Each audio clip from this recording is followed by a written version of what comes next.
famílias. Eu gosto muito de história, e uma história boa, bem contada, ainda é melhor, é sempre melhor, né? Porém, é muito melhor contar histórias boas, coisas boas, do que ouvir partes meia macabras de algumas histórias, convenhamos, né? Porém, quando a gente olha um pouco para a história recente, eu não vou nem voltar muito tempo, a gente vê que muitas das coisas que estão acontecendo hoje começou com coisinhas pequenas, com algum grupo pequeno de pessoas e que aos poucos foram se desencadeando em coisas maiores, até chegar, como a gente vê hoje, a sociedade com a família atacada e muitas vezes não sendo tão valorizada como a gente sabe que o Senhor valoriza. Infelizmente, esse conceito de a família não ser tão importante, da maternidade não se tornar tão importante, ele adentrou a igreja. Uma coisa que há pouco tempo, há alguns anos atrás, os cristãos eram tidos como aqueles que geravam mais filhos, que criavam bem os filhos, que os filhos davam testemunho, e isso hoje não é uma realidade. A gente via que na maneira de se vestir, na maneira de se comportar, na maneira de andar, os cristãos, há um tempo atrás, eles eram identificados muito rápido. Hoje não é tão assim. Infelizmente, a igreja tem sido atacada muito forte nessa área. A maternidade, hoje em dia, na maioria dos casos, é colocada como uma das últimas coisas em uma lista de prioridades. Isso não é algo que você precisa ir muito longe para ver. Você pega um casamento, um casal que ele está se preparando para casar, ele coloca todas as coisas lá de prioridades, e a maternidade ela nunca está como algo que é principal, ou nunca está nas primeiras opções. Como é que você vê logo? Não, eu vou curtir o casamento um pouco e depois eu vou ter filhos. Isso pode ser válido? Pode, mas olhando para as Escrituras não é isso bem que o Senhor ensina. Talvez eu vá confrontar um pouco o pensamento de alguns, mas eu vou procurar o máximo possível estar perto da Bíblia. Como eu disse, esse ataque começou a ser disseminado não há muito tempo. As famílias sempre foram atacadas desde o princípio, e a gente vê isso no decorrer das Escrituras. O próprio Senhor Jesus quase foi morto e procurado ser morto. Aí a gente vê que sempre é na família. Esse ataque começou a ser disseminado há um tempo, especialmente com o avanço do que nós conhecemos hoje, por isso que eu disse que eu vou falar de uma história recente, daquilo que nós conhecemos, ou talvez, pelo menos, já ouvimos falar do marxismo, e desencadeou naquilo que nós conhecemos como feminismo. Parece uma coisinha muito bonita, que era onde Marx estava dizendo que ele queria defender os trabalhadores, que ele queria ser a favor da classe menor, que eram os trabalhadores, que eram dominados pela burguesia, e a partir daí Marx começou a desencaminhar que a família era uma coisa que era burguesa, porque o homem dominava sobre a mulher, e ali havia um sexo dominante. A partir daí o feminismo surgiu, as mulheres querendo ser libertárias, defender a causa uma das outras, mas na realidade, quando a gente vai ver na história, não é bem essa historinha bonitinha que acontecia. Diz assim, um autor diz, sobre quais os fundamentos se assenta a família atual, a família burguesa, sobre o capital, sobre o proveito privado. Em sua forma completamente desenvolvida, a família tradicional é a instituição burguesa e existe somente na burguesia. Isso é o nosso tão estimado Marx falando. Ou seja, a família não é uma instituição de Deus mais, quando Marx está falando isso. A família agora é uma instituição de ricos. Ou seja, quando você constitui uma família, você está sendo a favor da burguesia, porque você vai ter que se submeter ao seu marido, os filhos vão ter que obedecer aos pais, a esposa, tudo ela vai ter que estar de acordo com o marido. Então, isso é uma opressão que está existindo dentro de um lugar.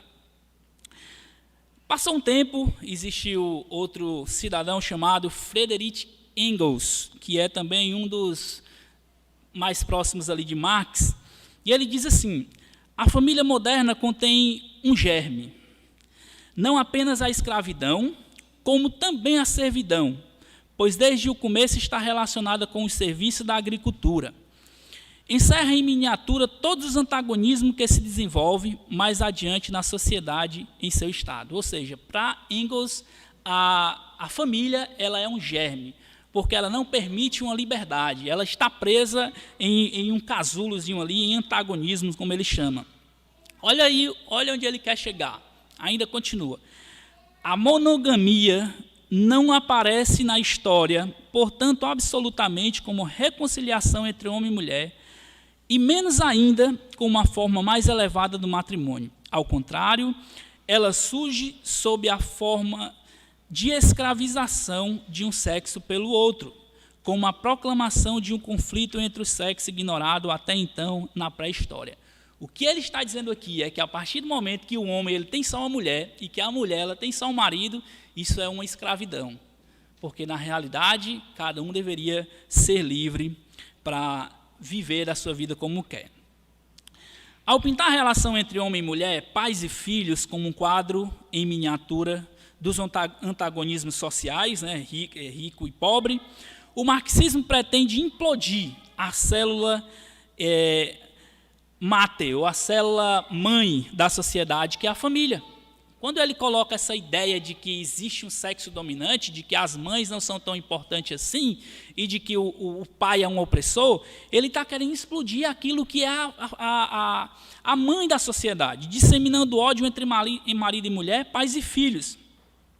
E para liquidar com qualquer forma feminista de defesa do matrimônio monogâmico permanente, o marxismo coloca as defensoras da família na condição de escravas sexuais que venderam o seu corpo e a sua vida consensualmente. Ou seja, ser mãe, ser uma esposa, gerar filhos, é uma escravidão na cabeça dessas pessoas que começou ali com Marx, né? Começou com Marx e aí se desenvolveu durante a história.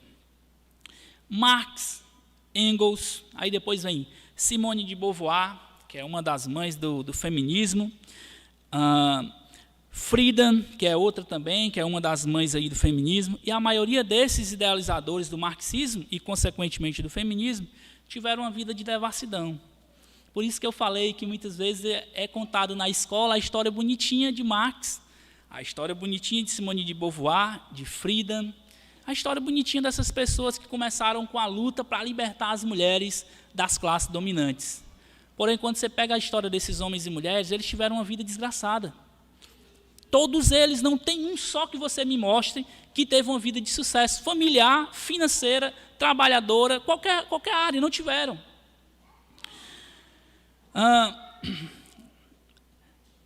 Olha só como foi a vida de Marx. Nunca teve um trabalho, defendeu trabalhadores e nunca trabalhou. Não tem um trabalho registrado. Teve sete filhos. Dos 7 filhos, 4 morreram. Bruno, eu tenho água aqui. Dessa vez eu não falhei.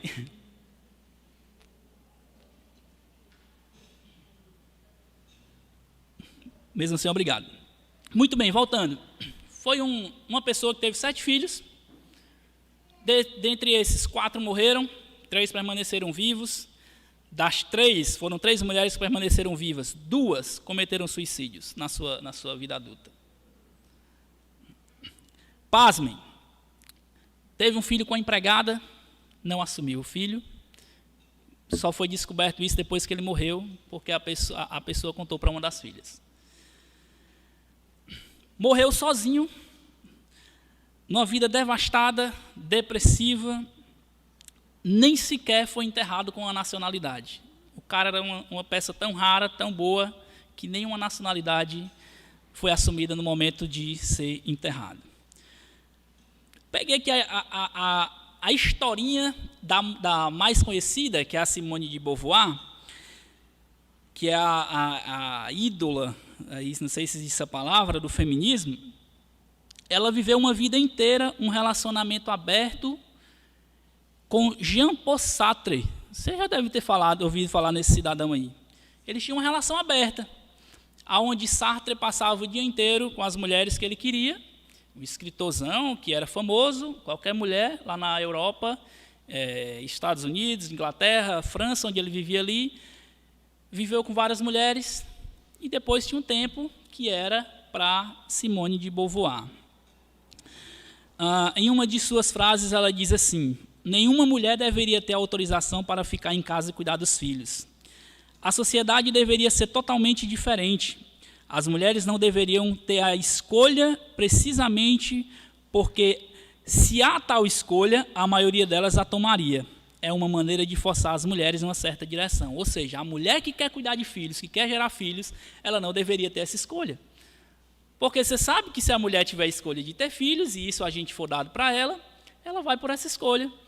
Porque qual é a mulher que não queria ter o prazer de ficar em casa? Nessa época era muito comum, né? Na época que ela vivia aqui, de os maridos saírem para trabalhar e a mulher está em casa cuidando dos filhos.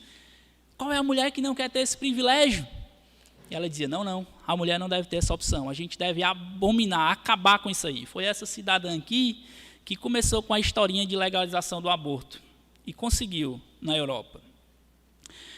Foi essa cidadã aqui, Simone de Beauvoir, que em 1977 saiu em defesa de 3 franceses que estavam presos por abusarem de meninos e meninas entre 13 e 15 anos, dizendo que os próprios meninos e meninas falaram que foi consentido. Foi esse tipo de gente que moldou a ideia de família dos dias atuais. Por isso que você, às vezes, pega a historinha, e muito bonitinha, contam a historinha ali por trás das cortinas, mas quando você pega a história, realmente, de fato, não é bem assim que a gente vê. É esse tipo de gente aqui que quer moldar a sua cabeça, mãe, futura mamãe. Você que ainda está em dúvida se quer ter filhos ou não, é esse tipo de gente que quer moldar a sua cabeça. Mas eu quero encorajar você a olhar para o que Deus diz sobre vocês e lhes certificarem que é muito melhor obedecer a Deus do que a esses homens e mulheres que foram usados pelo diabo para incutir em uma ideia errada sobre maternidade e família. Eu quero trazer aqui 4 encorajamentos que as Escrituras nos dão, alguns textos até foram utilizados aqui, que eu vou utilizar, para vocês mães que ainda não são mães, que pretendem ter outros filhos ainda. Eu quero trazer um encorajamento para vocês. A sociedade foi moldada por esse tipo de gente aqui. E hoje é o que a gente vê de maioria. Porém, quando a gente olha para as Escrituras, nós temos um ânimo revigorado pelo que Deus diz sobre a maternidade. E eu quero encorajar vocês sobre isso. A primeira coisa que a gente vê nas Escrituras é que a maternidade ela é uma dádiva dada por Deus. A maternidade não foi algo que o homem criou. Não foi Adão e Eva que criaram a maternidade, foi o próprio Deus. O próprio Deus que resolveu, através de uma mulher, se relacionando com o homem, gerar filhos. Deus não podia fazer assim, aparecer todo mundo? Podia, ele é todo poderoso. Mas ele decidiu dar o privilégio de os seres humanos participar da criação dele. Então a maternidade, primeiro de tudo, ele é um dom, ela é uma dádiva dada por Deus. Abra sua Bíblia no Salmo 127, versículos 3 e 4.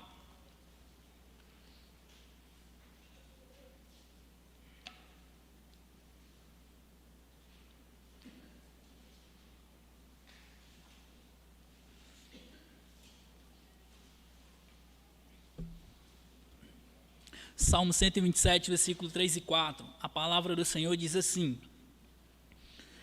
herança do Senhor são os filhos, o fruto do ventre, seu galardão. Como flecha na mão do guerreiro, assim são os filhos da sua mocidade. O que o Senhor está dizendo aqui, através do salmista, é que os filhos não são uma herança qualquer.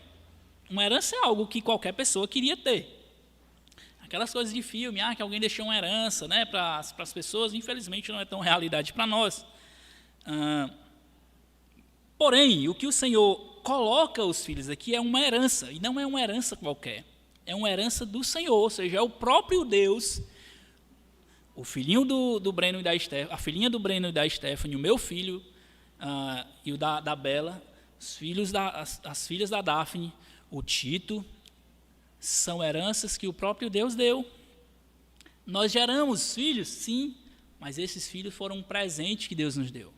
Então, quando você olha para a maternidade, mãe, quando você olha para o seu filhinho, para a sua filhinha, saiba que ali foi um presente que Deus lhe deu.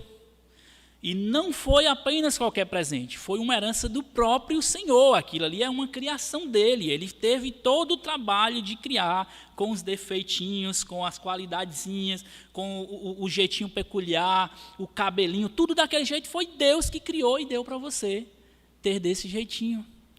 Às vezes a gente queria que fosse assim, assado, mas Deus te deu desse jeito. O próprio Deus que fez isso.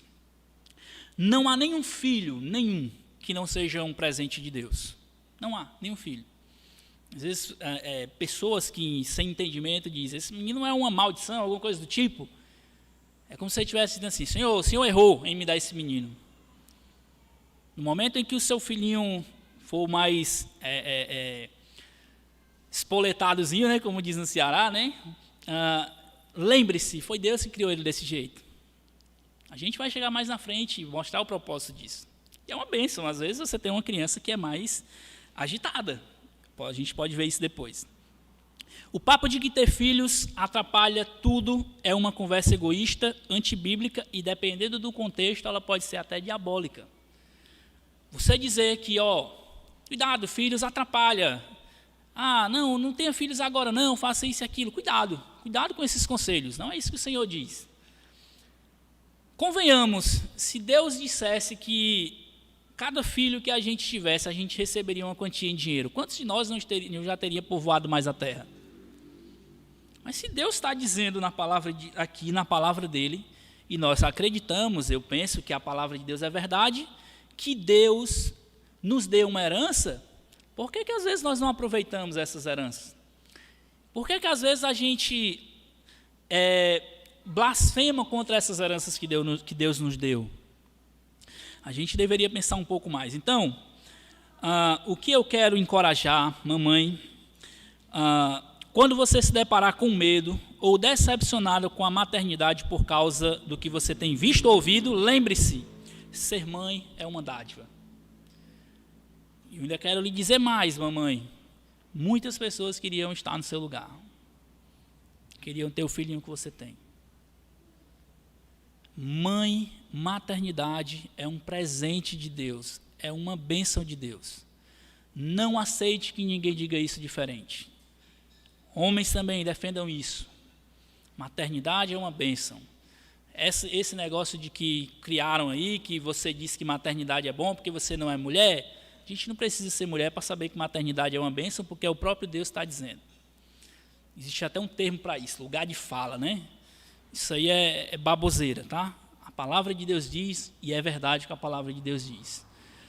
Maternidade é uma bênção dada por Deus. A segunda coisa que a gente aprende, se maternidade é uma bênção dada por Deus, o que a gente faz com isso? A maternidade ela é uma oportunidade gigantesca para você fazer discípulos. Olha só que a gente viu aqui o plano da salvação através das crianças. Seu filho ele chega no mundo com o pendrive zerado e você tem a oportunidade de incutir o evangelho ali na cabeça dele. Naturalmente ele vai desencaminhar, ele vai encaminhar para o lado ruim. Ele é um pecadorzinho que nasceu já influenciado pelo pecado. E nós, como filhos de Deus, salvos pela graça de Deus, nós precisamos inculcar a palavra do Senhor na cabeça dos nossos filhos. É a palavrinha que tem lá em Deuteronômio 6, para ensinar, para você ensinar o seu filho, é inculcar mesmo, é como se fosse você está ensinando e colocando na cabeça dele. O termo hebraico para isso é inculcar, está lá botando na cabeça dele a palavra de Deus. Queria que você abrisse comigo no texto de 2 Timóteo, até um texto que a gente viu na semana passada. Nós vamos ler aqui 2 textos, 1 Timóteo capítulo 1, versículo 5, depois nós vamos lá para o capítulo 3. 1 Timóteo 1 e 5. Paulo, quando está encorajando Timóteo, veja o que Paulo diz aqui para Timóteo. 2 Timóteo 1 e 5. Lembro da sua fé sem fingimento, a mesma que primeiramente habitou em sua avó Lóide e em sua mãe Eunice, e eu estou certo de que habita também em você. Veja que há uma sucessão de gerações aqui. Paulo está dizendo assim: eu lembro da sua fé sem fingimento, mas essa fé ela habitou primeiro na sua avó, Lloyd, depois na sua mãe Eunice e também habita em você. Veja como a avó de Timóteo fez pelo menos, aqui é mencionado, talvez tenha mais filhos, mas ela fez pelo menos um discípulo, a filha. Eunice fez um discípulo, Timóteo. Paulo só o ajudou a treinar para ser um pastor como ele foi. Mas lembra de que quem começou o trabalho foi a mamãe, a vovó lá atrás. Capítulo 3, os versículos 14 ao 17, diz assim: quanto a você, permaneça naquilo que aprendeu e em que acredita firmemente, sabendo de quem você o aprendeu, e que desde a infância você conhece as sagradas letras, que podem torná-los sábios para a salvação pela fé em Cristo Jesus.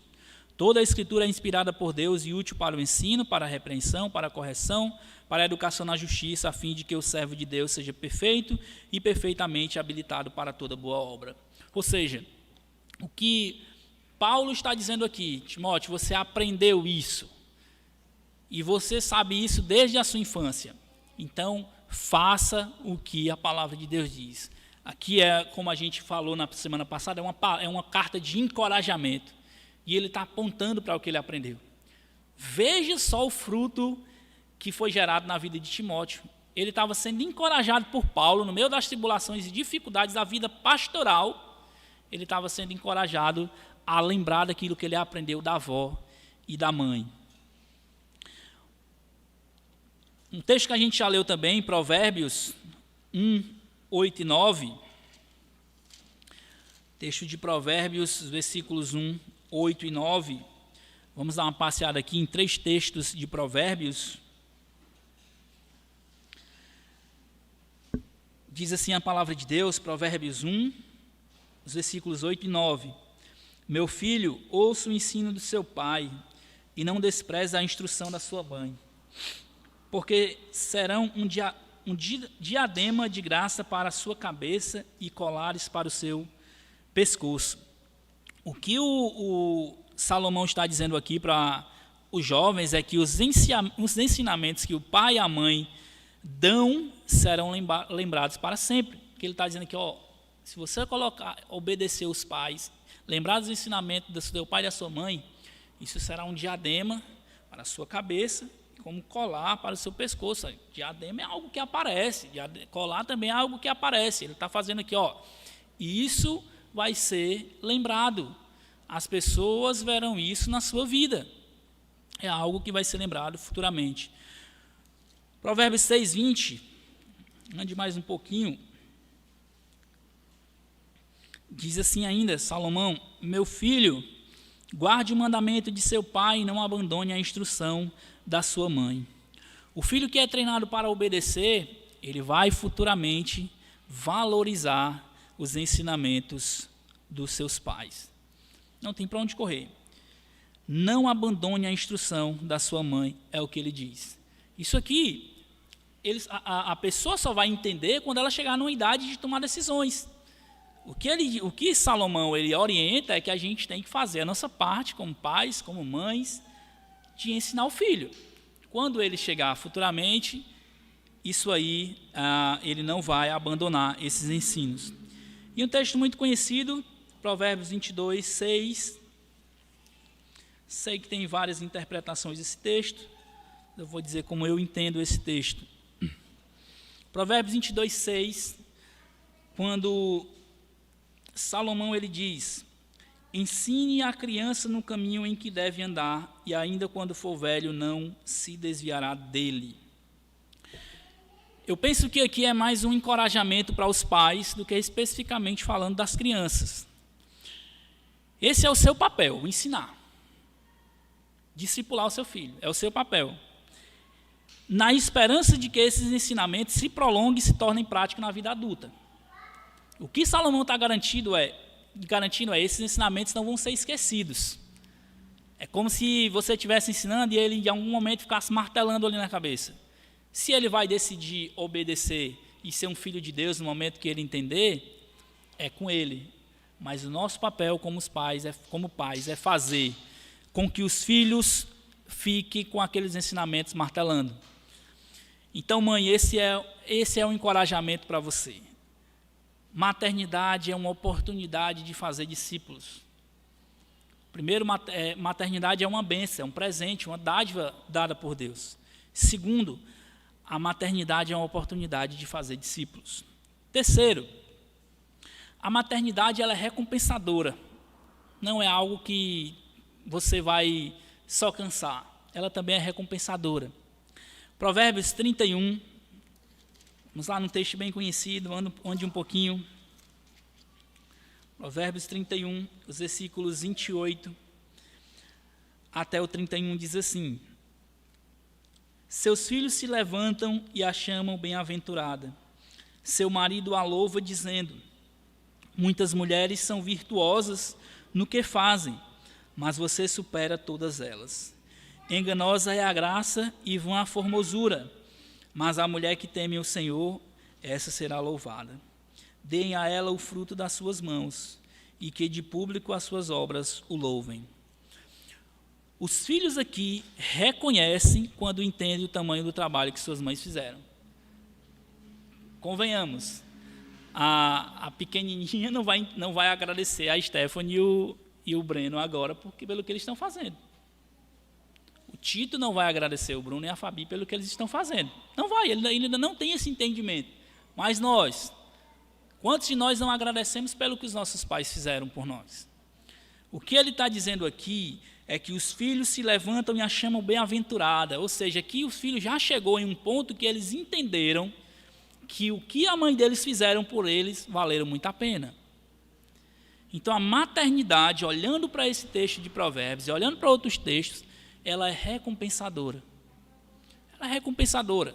Não porque você vai fazer o seu trabalho esperando o reconhecimento, mas naturalmente ele existe, ele tem uma recompensa.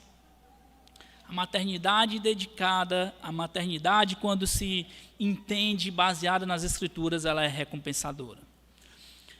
E o quarto ponto para a gente ir para o final, a maternidade ela gera frutos eternos.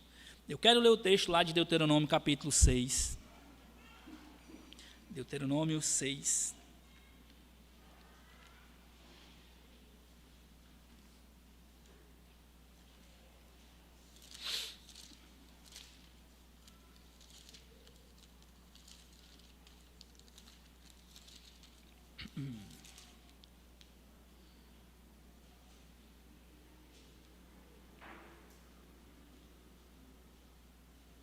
Deuteronômio 6, eu quero ler primeiro os versículos 4 ao 9.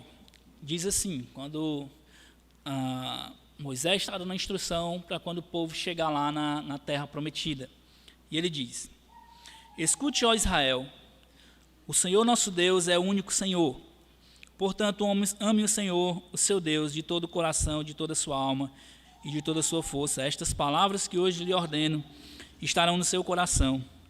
Você as inculcará a seus filhos, e delas falará, quando estiver sentado em sua casa, andando pelo caminho, ao deitar-se e ao levantar-se. Também deve amarrá-las como sinal em suas mãos, e elas lhe serão por frontal entre os olhos. E você escreverá nos umbrais da sua casa e nas suas portas. Agora você vai para o versículo 20. Quando no futuro os seus filhos perguntarem o que significa os testemunhos, estatutos e juízos que o Senhor nosso Deus lhe ordenou, vocês dirão a eles: nós éramos escravos de Faraó no Egito, mas o Senhor nos tirou de lá com a sua mão poderosa. Diante dos nossos olhos o Senhor fez sinais e maravilhas, grandes e terríveis contra o Egito, contra Faraó e toda a sua casa. Ele nos tirou do Egito para nos dar a terra que sob juramento prometeu aos nossos pais. O Senhor nos ordenou que cumpríssemos todos estes estatutos e temêssemos o Senhor, nosso Deus, para o nosso perpétuo bem, para nos preservar a vida, como tem feito até hoje. E será justiça para nós quando tivermos cuidado de cumprir todos estes mandamentos diante do Senhor nosso Deus, como Ele nos ordenou. A preocupação do Senhor, eu quero usar só esse texto, mas em outros textos, é que o povo não apenas entenda o que o Senhor fez, mas que eles contem isso aos seus filhos. Há uma ordem de Deus aqui, de que eles devem saber do que Deus fez. Não é algo assim que Deus diz, quando tiver oportunidade vocês contem. Não, o Senhor diz, não esqueçam de falar disso. Não deixem de falar disso. É algo que vocês vão levar por gerações. A maternidade, ela gera frutos eternos, por quê? Porque uma vez que o Senhor nos encontrou, uma vez que a graça de Deus nos encontrou, nós temos por obrigação de falar do Evangelho, de levar o Evangelho ao coração dos nossos filhos. E os filhos dos nossos filhos serão alcançados pela graça de Deus. E os filhos dos filhos de nossos filhos, e assim sucessivamente, até que o Senhor venha buscar a sua igreja. Nós somos responsáveis por gerar esses frutos eternos. Você, mãe, tem esse privilégio de gerar frutos eternos. Lembra no dia que seus filhos estiverem diante de Deus, se você não tivesse tomado a decisão de ter esse filho, não tinha uma alma salva ali. Se você não tivesse preferido não ter filhos, era um salvo a menos no mundo. Deus é soberano, acredito, com certeza, mas Ele nos dá o privilégio e ordem.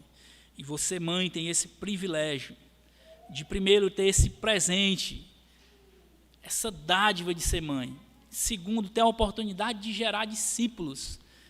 Você pode evangelizar o seu vizinho, bem como você pode fazer o seu filho ser um filho de Deus através do Evangelho. Terceiro, você tem recompensas através da maternidade. E quarto, a maternidade, ela gera frutos. Eu queria trazer duas aplicações para serem guardadas no coração de vocês. Primeiro, as mães. Entendam que gerar filhos nesse mundo difícil é um grande desafio. Nós temos que reconhecer isso. Mas lembre-se, maternidade não terá sucesso se feita com as suas próprias forças. Não terá. O Senhor deu a sua palavra para que vocês sejam encorajadas a obedecer e ensinar os seus filhos no caminho dele. A maternidade não deveria ser feita da maneira que vocês, mamães, entendem, mas da maneira que o Senhor Deus disse na sua palavra. Segundo, para as futuras mamães ou para aquelas que ainda vão ter outros filhos. Não tenha medo do que vocês têm visto nesse mundo, não tenham. Confie em Deus, gere filhos e os discipule no caminho do Senhor. Deus pode usar a sua vida para trazer ao mundo filhos que o conhecerão e o farão conhecidos nesse mundo. Através de você pode vir aquele que vai levar a palavra de Deus em outro país, em um lugar que ninguém levou, em uma ala da sociedade que ninguém consegue entrar tão fácil. Através de você pode acontecer isso. Lembre-se do exemplo, para finalizar, do exemplo de Ana, que orava ao Senhor por Samuel no momento mais difícil de Israel. Estava tudo bagunçado em Israel, social, política, religiosamente falando.